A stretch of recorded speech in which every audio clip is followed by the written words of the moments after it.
Ahas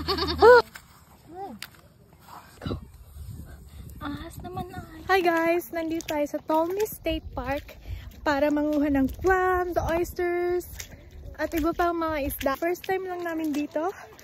Kaya naman, titignan natin kung anong makuha natin dito guys. Lit na crabs. So, ang daming sand dollars. Yan. Yan mo yan. Guys, andito na tayo malapit sa pinakadulo. May mga posting dyan, iba yung nagmamayari. Ito yung park. Ayun, dun kami nang galing sa may puno-puno. Titignan ko kung may mahukay tayo ditong clams. Sisimulan na akong mag-hukay-hukay.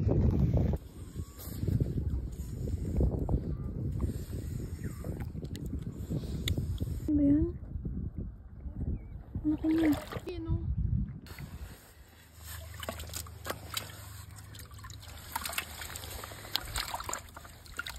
It's like baby horse clam.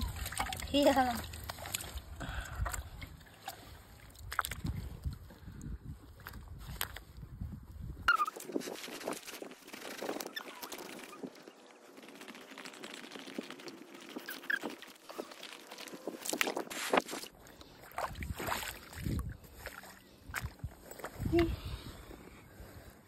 Ang liit.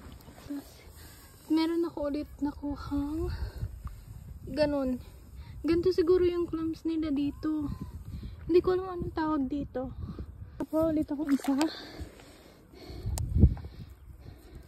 Nasira ko yung iba. Nang ano ko, nabangga ko. Another one. Ayun. May sugat siya. Nababangga ko kasi. Guys, kahukay ko to. Tignan natin kung meron. Ayan, maliit. Ayun. Ayan. Ala, wala laman. Wala ding laman. Maliit. Itsura ko, pagod na ako guys. Nakita nyo yan? Yung mga white na yan. Mga oysters yan. Pero ayokong kumain ng oysters. Side, you'll find them. That one. Yeah, see? Dito pa. Yeah.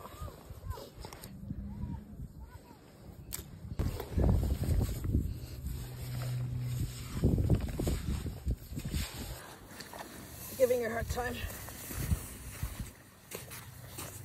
Oh my gosh!